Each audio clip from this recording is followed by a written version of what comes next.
Salam sejahtera di dalam Tuhan kita Yesus Kristus yang mencurahkan berkat-berkat dan penguatan bagi kita. Hari ini Sabtu 20 September 2025. Saudara-saudara, mari kita berdoa. Kami datang merendahkan hati kami di hadapan-Mu ya Allah. Dan kami yakin bahwa Engkau mendengar doa kami. Berikanlah kepada kami hati yang mau taat kepadamu. Dan dengan kuasa Roh Kudus-Mu, mencurahkan pengertian bagi kami akan firman Tuhan hari ini. Demi nama Yesus Kristus kami berdoa. Amin.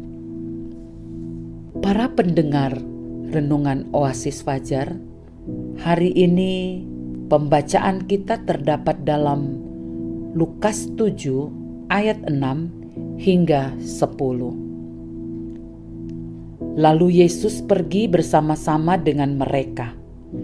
Ketika ia tidak jauh lagi dari rumah perwira itu menyuruh sahabat-sahabatnya untuk mengatakan kepadanya, "Tuan, janganlah bersusah-susah, sebab aku tidak layak menerima Tuan di dalam rumahku. Sebab itu aku juga menganggap diriku tidak layak untuk datang kepadamu. Tetapi katakan saja sepatah kata, maka hambaku itu akan sembuh. Sebab aku sendiri seorang bawahan, dan di bawahku ada pula prajurit. Jika aku berkata kepada salah seorang prajurit itu, 'Pergi,' maka ia pergi, dan kepada seorang lagi, 'Datang,' maka ia datang. Ataupun kepada hambaku, 'Kerjakanlah ini,' maka ia mengerjakannya." Setelah Yesus mendengar perkataan itu, ia heran akan dia, dan sambil berpaling kepada orang banyak yang mengikuti dia, ia berkata, "Aku berkata kepadamu, iman sebesar ini tidak pernah aku jumpai, sekalipun di antara orang Israel."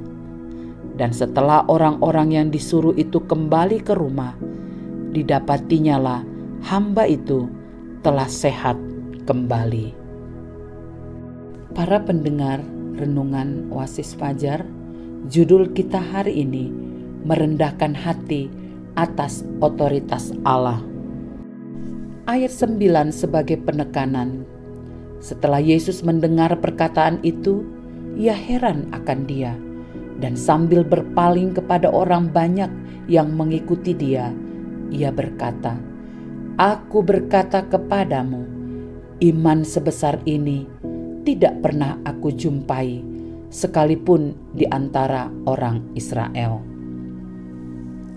Otoritas memiliki arti kekuasaan atau wewenang.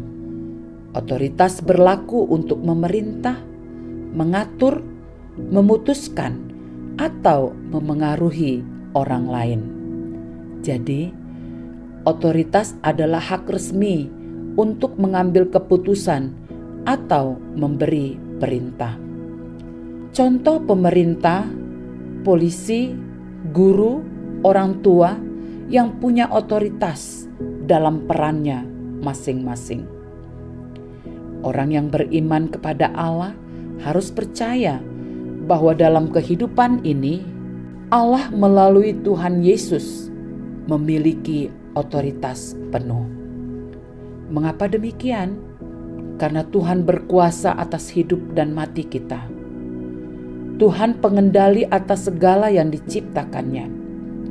Dalam teks saat ini, kita belajar dari seorang perwira di Kapernaum ketika Yesus kagum dengan iman yang dimilikinya. Apa yang membuat iman perwira ini menjadi besar di hadapan Yesus? Pertama, karena ia mengakui otoritas Yesus dalam dirinya. Berawal dari mendengar tentang Yesus, ia meminta agar Yesuslah yang turut campur tangan dalam sakit penyakit yang dialami oleh hambanya. Ia menyadari bahwa sakit yang dialami oleh hambanya membutuhkan kuasa kesembuhan dari Yesus. Kita membutuhkan kuasa Tuhan yang memulihkan hidup kita. Kedua, memiliki kerendahan hati. Pernyataan yang diucapkan oleh perwira ini adalah, "Tuhan, aku tidak layak menerima Engkau di dalam rumahku."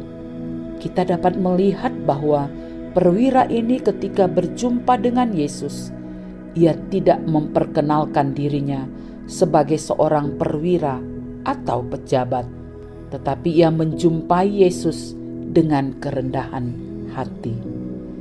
Karena dia tahu bahwa kekuasaannya tidak setara dengan kekuasaan yang dimiliki Yesus Kristus. Sebuah penegasan. Bagaimanapun keberadaan hidup kita, mari kita mengakui bahwa otoritas tertinggi dalam perjalanan hidup kita adalah Yesus. Marilah kita selalu merendahkan hati untuk selalu rindu bersekutu dengannya. Saudara-saudaraku, mari kita berdoa. Tuhan, tolong hidup kami untuk selalu merendahkan hati, mau berjumpa denganmu setiap hari, agar kami tidak mengandalkan diri kami sendiri. Dalam nama Tuhan Yesus. Amin. Para pendengar renungan Oasis Fajar, demikianlah renungan hari ini. Tuhan memberkati kita. Amin.